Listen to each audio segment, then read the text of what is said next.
Hey everybody, what's going on? Ghost Dragon 1182 here, and in this video, just kind of like going through like my journey as a guitar player. Man, I forget how old I was, but when I might have been like 11 or 12. My grandparents had an acoustic guitar that my grandfather let me have, and it was this really cheap, hard to play, no-name acoustic.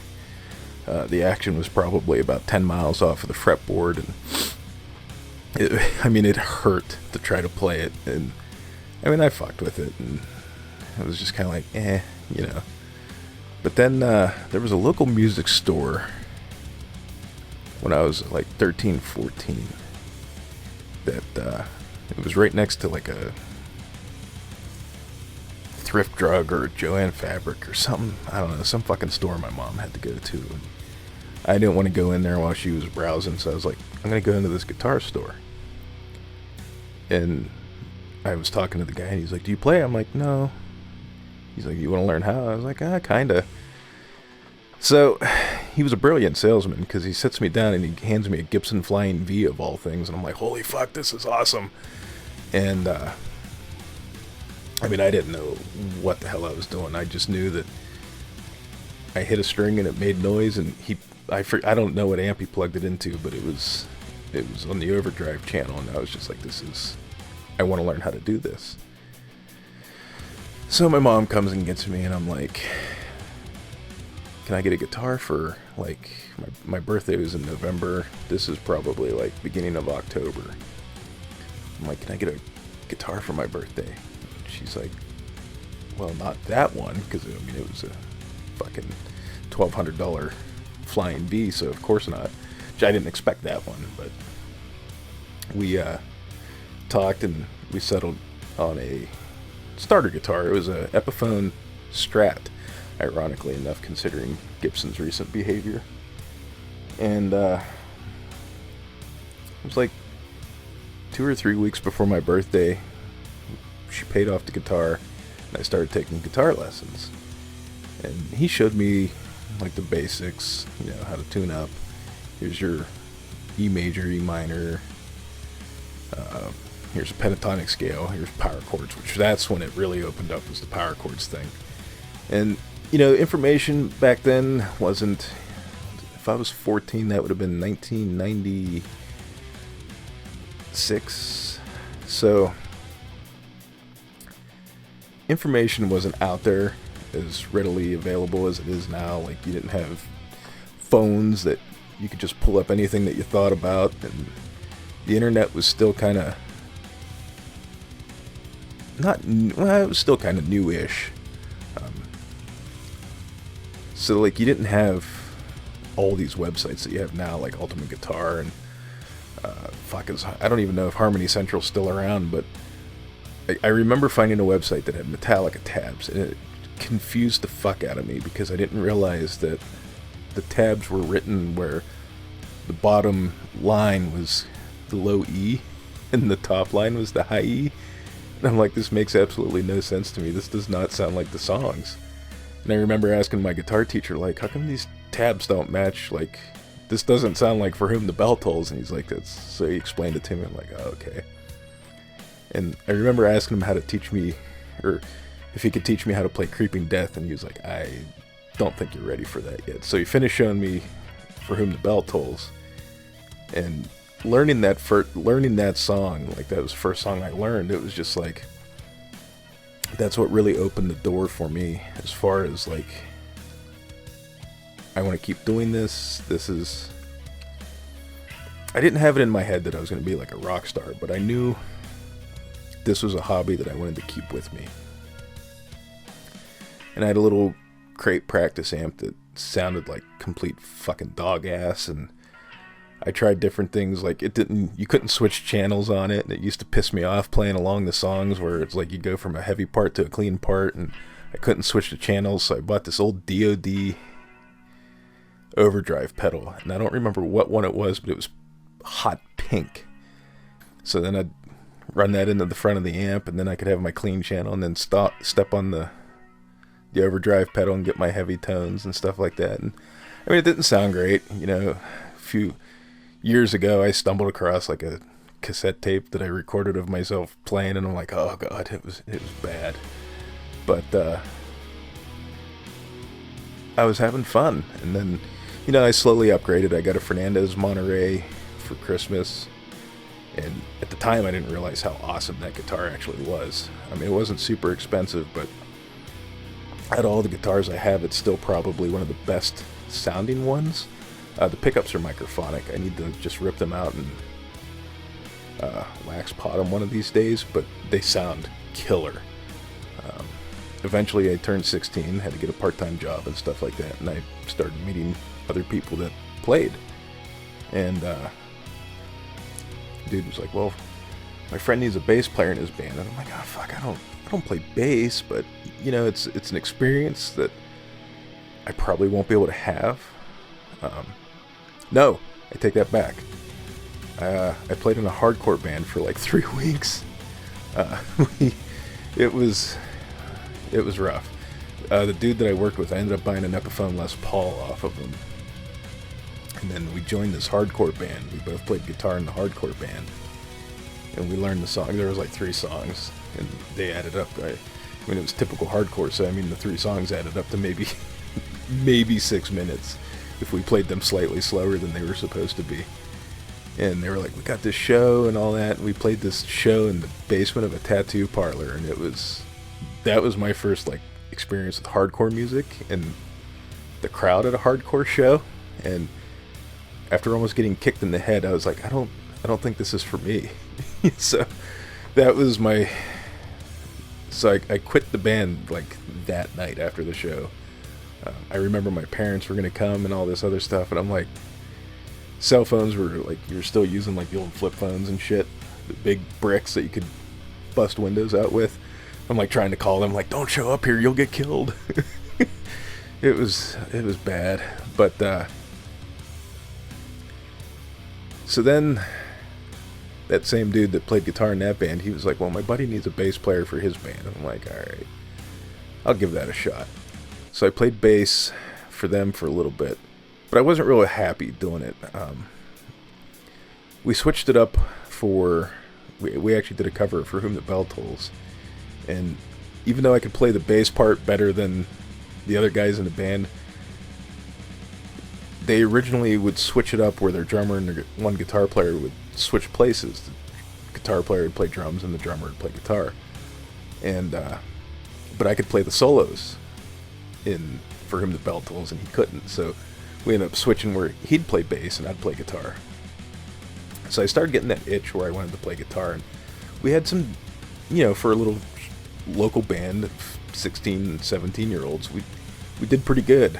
And eventually we got to the point where we were going to kind of have a shake-up. We were going to move some people around, probably ditch some people. So we rather shittily, kind of just, instead of just being honest, we just told the one guitar player like the band was breaking up and all this other stuff. But I mean, we were young and kind of naive, so we didn't really consider, like, I don't want to say we didn't consider, I guess we didn't care, like, about the emotional repercussions that people might have when you're like, hey, we're breaking the band up, and then they find out you're actually keeping the band together, you're just kicking him out. But we got a friend of mine that I went to school with to come in and play bass, and we rolled with that lineup for a while. And then we had another shake-up where we kicked the bass player out and got another guy to play bass. And again, it was kind of shitty on our part the way we did things. He stuck around and kind of helped us with, like, move shit to shows and stuff like that, and he was always supportive of us. But you know, in hindsight, it was a dick move to do what we did. But again, you know, we were young, and we had some good shows. We played a Red Cross benefit for 9/11 after that happened. We did a rather stacked battle of the bands that was done by the local music store, and it was all like ska bands and big bands, and like we were the only heavy metal band. It was so bad. I mean, we kicked ass, but it was, yeah, Yeah, there was no way we were gonna even like place in the top 5 of that one. We had like this, like our friends that came to it were like trying to mosh during our set, and like there's these prim and proper people that are like, no, you can't do that. It was kind of humorous, and if I can find the VHS tape and somehow convert it and make it digital, I might upload that to YouTube. I don't know, because it was a pretty good show, and it actually sounded really good because the stage we were on had like this big curved roof that curved out towards the crowd, so it just like took that sound and just fucking threw it in your face. But throughout that whole time, I always had like problems with my gear. And it wasn't like real problems. It was just through like my own lack of knowledge and not having people that like could teach you like, hey, the reason you're getting this sound, like, because I kind of grew up with that whole like scooped heavy metal sound. So I'm like, okay, we turn the bass up, turn the mids down, turn the treble maybe halfway up. And I eventually learned, like, you know, just kind of turn it all up and then turn them down until you get rid of the sounds you don't like. But back then, you know, like I said with the Fernandez, the pickups were microphonic. And I didn't know what that was at the time. It just pissed me off because every time I muted, I'd get that horrible squeal. And I tried to Boss NS2, and I mean, it kind of worked, but it didn't like work the way I wanted to. The Les Paul did the same thing. Come to find out later, those pickups weren't wax potted at all either.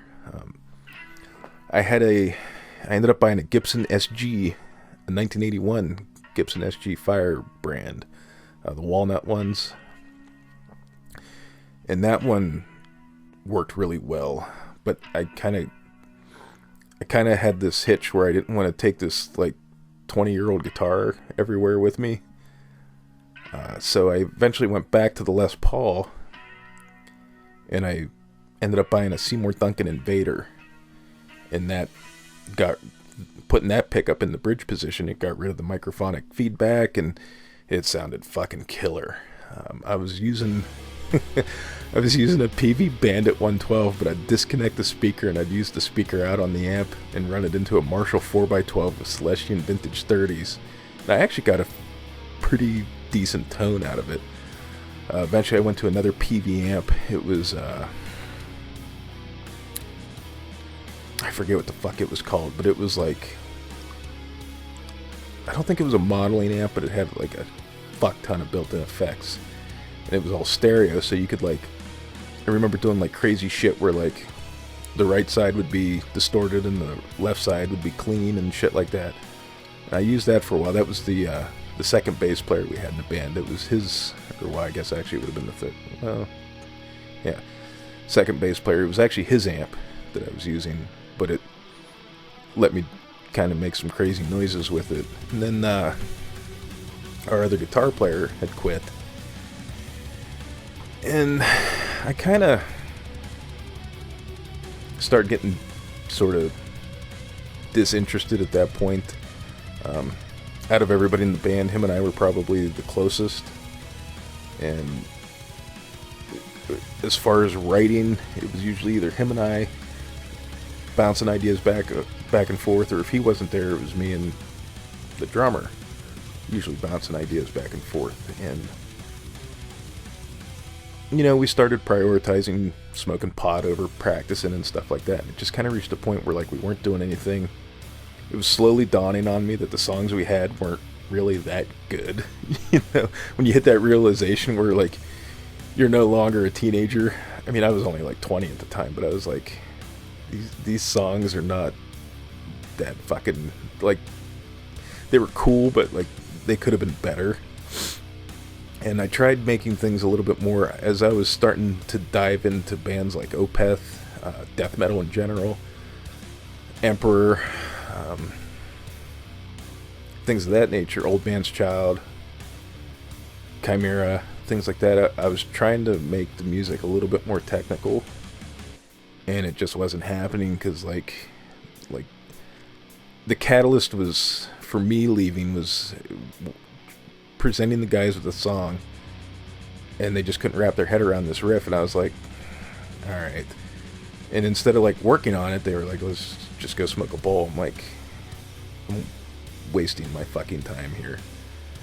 So I bailed. That was like a Friday or something like that. And then Monday I went back and got my shit, and that was it. Then the bass player that we kicked out, he was like, well, why don't you come check out my band? It's a black metal band. I was like, all right. And they had a full roster when I heard them the first time. And there was some intrigue there, but the riffs were really, really repetitive. But it wasn't bad, especially for a local black metal band. So then their lead guitar player, he either quit or they got rid of him. I can't remember the exact circumstances. And my buddy was like, well, do you want to come out and jam? I'm like, yeah, give me a CD. And he gave me his notes that they gave him when he joined the band, and I learned the songs. We went out and played, and we were playing at the drummer's house, and it went pretty well. There was like one or two songs I was a little sketchy on still, but for the most part it was like they were excited, I was excited, and we had fairly similar music tastes, so I was like, alright, we'll see what happens here. So then like a week went by, and my buddy calls me. He's like, hey, dude's got to move out of his house. I'm going to go get our gear. I was like, all right, cool. I'll be by after work to pick up my shit from your house. So I go over after work. I grab my amp, my cabinet. I'm like, where's my Les Paul? He's like, there was no guitars there. I'm like, what? I was like, yeah, couldn't miss it. It was in a case right in front of my amp. He's like, no, there's no guitars there, dude. So we go back. There's nobody home. I'm like, fuck. So that was the last time I saw my Epiphone Les Paul. I was fucking crushed. Probably still kind of crushed by it. And that like destroyed me to the point where I was like, I do not want to be in a band. I don't want to deal with the bullshit from other people. I don't want to risk getting my shit jacked again. I'm fucking done. And I didn't play guitar for, oh man, I'm going to say at least a solid year I didn't play guitar. I was just like that fucking crushed by that incident. And then I started getting back into it. Or at least I would like take one with me wherever I moved to, but I wouldn't necessarily always play it. And then right around 2007, I started getting back into it pretty heavily. I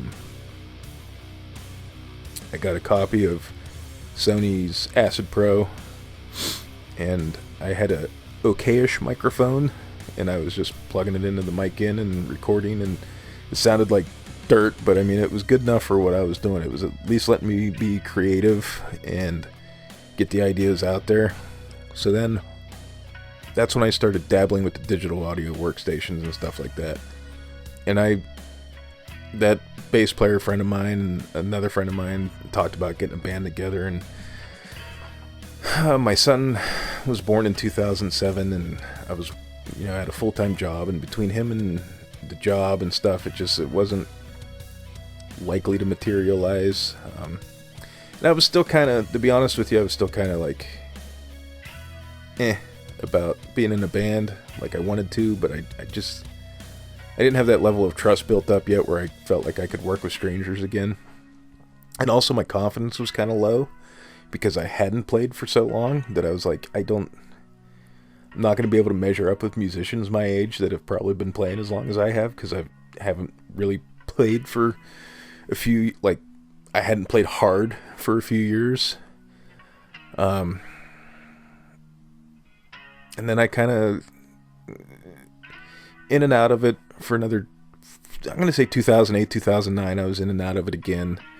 And then 2010, I started monkeying around, but I don't think I really got serious again with it till 2012 or 13, probably 2013. I bought a Digitech RP355 that I could run into my computer through USB, and I bought my first Squier Strat just because that was the guitar that I was using at the store to try out the Digitech RP335 and 355. I'm sorry, and I liked how it felt. Which that was the first purchase. Like, I'd tried other guitars, but I always had like hang-ups with them. I didn't like the neck or something, you know. But there's something about a Squier neck that I liked. It just felt right in my hands. So I bought that guitar, and then I used the Digitech as a interface, and I recorded that way. And then 2014 was when I first started dabbling in the Toontrack stuff. I'd used Easy Drummer for a few years, and then they had a big sale on the Easy Mix stuff, so I started messing with that. And then that's when I started running a dry signal and using the Easy Mix stuff to get the tones. But it never was quite right sometimes, you know. And then I tried Bias Amp, and that was getting me closer to where I wanted to be, but not quite there yet. So then it was probably 2018. I was recording more and more, and I was kind of making the conscious decision that I was going to start acquiring some gear. I was going to probably buy a new guitar or another guitar, and just kind of focus on recording and doing stuff like that. So 2019, I was going to buy a guitar. I was going to buy a Les Paul, an Epiphone Les Paul. I wanted another Les Paul. Well, to replace the one that was stolen, I guess, not another one. And I remember I was eyeballing this one that was at Guitar Center that was used, and I remember taking my boy out there, and I played it, and I was like, alright, this is it. Feels right, sounds good. This is the guitar. And I turn around, and he's standing there holding a Les Paul Special, and he's like, Dad, can I get this guitar? And I'm like, yes, you can. Didn't even hesitate. So I bought him that, but that didn't leave me any money for the Les Paul that I was looking at. So then I started diving into YouTube, because I figured, well, I'm a machinist apprentice. How hard could it be to make a guitar? So I started seeing the kits and stuff like that. And I ordered a Stratocaster kit. I did it. I made some mistakes, but I was like, okay, this doesn't seem that bad. So I ordered a bolt-on neck Les Paul kit, and I struggled with that one. Mainly with the fret leveling and the fret crowning. I don't know what it was with that kit, but I fucked around. I mean, it was disheartening to the point where I almost stopped and just said, the hell with it. But I finally finished it, and then I was like, you know what? Let me try buying lower-end models and used models and just custom tuning them to my likes. So I tried first a Stedman Pro, which, holy fuck, was that a mistake. It looked nice, but that thing was a pile of shit when it showed up. I still don't think I have it quite right, but it's playable. Definitely not in its original form either. I've painted it, I've done all kinds of shit to it, but I went back to the Squiers, because while they're not known for being like, you know, obviously like a Squier or an Epiphone is going to be like on par with a Gibson or a Fender, but they're decent guitars and they're good mod platforms. So I was like, alright. So I bought a Squier Jazzmaster, and out of the box it played really well, so that was one plus. The neck felt great, that was another plus. So that was my first one where I started tinkering around. I put Hipshot tuners on it, I put a bone nut on it, I did what they call kiwi the neck, where you rub kiwi shoe polish on the neck, let it sit, and then remove the excess to kind of darken the wood so it doesn't have that bleached maple look. And I put a set of EMGs in it, which I'll get to that in a different video. And that's when I decided, I was like, alright, this is how I'm going to pursue what I want out of my gear. I'll buy instruments that are used. I'll try to keep them under $500, and then that affords me the ability to put the hardware and the other stuff that I like on them. So through trial and error, I discovered that I really liked Hipshot tuners. You didn't have to drill holes, you could just use their universal mounting system, put those on there. Then it was time to move on to pickups.